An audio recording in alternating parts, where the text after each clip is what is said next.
Hello. നമ്മുടെ നാട്ടിലിപ്പോൾ നല്ല ചൂടാണ്. എത്ര വെള്ളം കുടിച്ചാലും നമുക്ക് മതിയാവില്ല. നമ്മുടെ ശരീരത്തെ കൂളാക്കി നിർത്തുന്ന ഒരു ഡ്രിങ്ക് റെസിപ്പി ആയിട്ടാണ് ഞാനിന്ന് വന്നിട്ടുള്ളത്. നമ്മൾ ഇതുപോലെയുള്ള ഡ്രിങ്കുകളൊക്കെ കുടിച്ചിട്ട് നമ്മുടെ ശരീരത്തെ എപ്പോഴും ഡീഹൈഡ്രേറ്റഡ് ആകാണ്ട് ശ്രദ്ധിക്കണം. അപ്പോൾ നമുക്ക് നമ്മുടെ ഈ ഒരു സിമ്പിൾ ഡ്രിങ്കിൻ്റെ റെസിപ്പി എങ്ങനെയാണെന്നുള്ളതൊന്ന് നോക്കാം. അതിന് വേണ്ടിയിട്ട് ഞാനിപ്പോൾ ഇവിടെ ഒരു ബീട്രൂട്ട്, മീഡിയം സൈസുള്ളൊരു ബീട്രൂട്ട് തൊലിയൊക്കെ കളഞ്ഞ് ഇതുപോലെ ഒന്ന് സ്ലൈസ് ചെയ്തിട്ട് എടുത്തിട്ടുണ്ട്. സ്ലൈസ് ചെയ്തിട്ടുള്ള ബീട്രൂട്ട് ഞാൻ ഒരു സോസ് പാനിലേക്ക് ഇട്ട് കൊടുത്തിട്ടുണ്ട്. അതിലേക്ക് 1 കപ്പ് വെള്ളവും കൂടി ഞാൻ ഒഴിച്ചു കൊടുക്കുന്നുണ്ട്.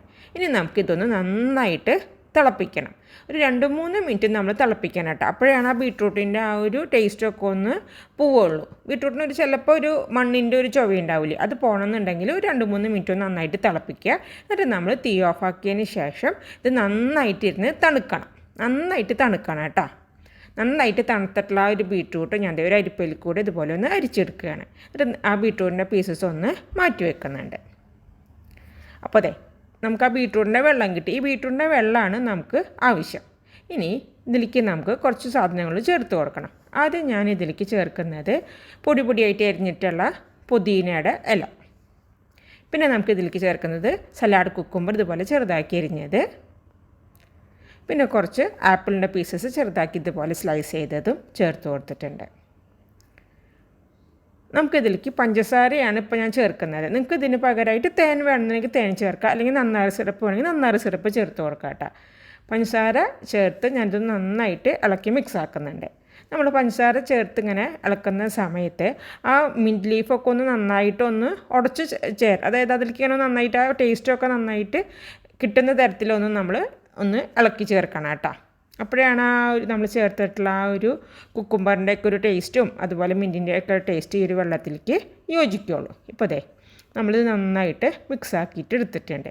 ഇനി നമുക്കിതിലേക്ക് 2 ലൈമിൻ്റെ ജ്യൂസാണ് ഞാനിപ്പോൾ ഇതിലേക്ക് ചേർത്ത് കൊടുക്കുന്നത് കേട്ടോ. അപ്പോൾ നിങ്ങൾക്ക് പുളിയുടെ ആവശ്യത്തിനനുസരിച്ചിട്ട് നിങ്ങൾക്ക് ഇതിലേക്ക് ചേർത്ത് കൊടുത്താൽ മതി. അപ്പോൾ ലൈം ജ്യൂസും ചേർത്ത് ഞാനൊന്ന് കൂടി ഒന്ന് മിക്സാക്കി അതിനുശേഷം നമുക്കിതിലേക്ക് ആവശ്യത്തിനുള്ള വെള്ളം ഒഴിച്ച് കൊടുക്കാം. നല്ല തണുത്ത വെള്ളം ഒഴിച്ച് കൊടുക്കണം കേട്ടോ. അപ്പോൾ ഞാൻ ഇതിലേക്ക് 2 കപ്പ് വെള്ളം ഇപ്പോൾ ഇതിലേക്ക് ചേർത്ത് കൊടുത്തിട്ട് ഇത് ഒന്നും കൂടി ഒന്ന് മിക്സ് ആക്കിയിട്ടുണ്ട്. പിന്നെ ഇതിലേക്ക് ഞാൻ കുറച്ച് കറുത്ത കസ്കസ് വെള്ളത്തിലിട്ട് കുതിർത്തതും കൂടിയിട്ട് ചേർത്ത് കൊടുത്തു. ഇനി നമുക്ക് ഒന്നും കൂടി ഒന്ന് മിക്സ് ആക്കി കഴിഞ്ഞ് കഴിഞ്ഞാൽ നമ്മുടെ ഈ ഡ്രിങ്ക് ഇവിടെ റെഡി ആയിട്ടുണ്ട്. ഇനി നമ്മൾ സെർവ് ചെയ്യേണ്ടത് എങ്ങനെയാണെന്ന് വെച്ചിട്ടുണ്ടെങ്കിൽ ഇതുപോലെ 2 ഗ്ലാസ് എടുത്ത് വെക്കുക. അതിലേക്ക് 2 ഐസ് ക്യൂബ്സ് ഇട്ട് കൊടുക്കുക ആദ്യം. പിന്നെ അതിലേക്ക് നമുക്ക് കുറച്ച് മിൻറ്റ് ലീവ്സ് ഇതുപോലെ ഒന്ന് ചെറുതാക്കി ഒന്ന് ചോപ്പ് ചെയ്തത് ഇട്ട് കൊടുക്കാം. ആപ്പിളിൻ്റെ പീസസ് ഇട്ട് കൊടുക്കാം. സലാഡ് കുക്കുംബറിൻ്റെ ചെറിയ പീസസ് ഇട്ട് കൊടുക്കാം. ഇതിലേക്ക് ഇനി നിങ്ങൾക്ക് വേണമെന്നുണ്ടെങ്കിൽ മുന്തിരി, അതായത് ഫ്ലോട്ട് ചെയ്ത് കിടക്കുന്ന ഏത് ഫ്രൂട്ട് വേണമെങ്കിലും നിങ്ങൾക്ക് ഇതിലേക്ക് ഇട്ട് കൊടുക്കാം കേട്ടോ. അപ്പോൾ ഇനി നമ്മൾ തയ്യാറാക്കി വെച്ചിട്ടുള്ള ആ ഒരു ജ്യൂസ് ഞാൻ ഇതിലേക്ക് ഒഴിച്ച് കൊടുക്കുന്നുണ്ട്. 2 ഗ്ലാസ്സിലൊപ്പം നിറച്ച് ഒഴിച്ച് കൊടുക്കുന്നുണ്ട്. അപ്പോൾ ഫ്ലോട്ട് ചെയ്ത് കിടക്കണം ആ ഫ്രൂട്ട്സ്, അപ്പോഴാണ് നമുക്ക് കാണാനായിട്ട് ഭംഗി ഉണ്ടാവുള്ളൂ. പിന്നെ ഇതിൻ്റെ കളറാണ് അട്രാക്റ്റീവായിട്ടുള്ളത്. കുട്ടികൾക്ക് നമ്മൾ വെറുതെ ബീട്രൂട്ട് ഇപ്പോൾ തോരന് അല്ലെങ്കിൽ കറിയൊക്കെ വെച്ച് കൊടുത്താൽ കഴിക്കാൻ മടിയായിരിക്കും. ഇങ്ങനെ കൊടുക്കുമ്പോൾ അവരുടെ ഹെൽത്തിനും നല്ലതാണ്. നമ്മൾ സലാഡ് കുക്കുംബറൊക്കെ ചേർത്തിട്ടുണ്ട്, കറുത്ത കസൂസൊക്കെ ഇതിലേക്ക് ചേർത്തിട്ടുണ്ട്. അപ്പോൾ അവർ ബോഡിയൊക്കെ നന്നായിട്ട് കൂളാവുകയും ചെയ്യും. നമ്മൾ മാറ്റി വെച്ചിട്ടുള്ള ബീട്രൂട്ടിൻ്റെ പീസസ് ഇതുപോലെ സലാഡിലേക്ക് ആഡ് ചെയ്തിട്ടോ അല്ലെന്നുണ്ടെങ്കിൽ ചെറുതാക്കി അരിഞ്ഞിട്ട് തോരനായിട്ടോ ഒക്കെ നമുക്ക് ഉപയോഗിക്കാം. അത് നമ്മൾ വേസ്റ്റ് ആക്കേണ്ട കാര്യമില്ല. തീർച്ചയായിട്ടും നിങ്ങളെല്ലാവരും അപ്പോൾ ഈ ഒരു ഡ്രിങ്ക് റെസിപ്പി ട്രൈ ചെയ്ത് നോക്കുമെന്ന് ഞാൻ വിശ്വസിക്കുന്നു.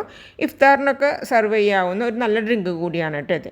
മറ്റൊരു നല്ല വീഡിയോയുമായിട്ട് ഞാൻ വീണ്ടും വരാം. Thank you so much. Take care and bye bye.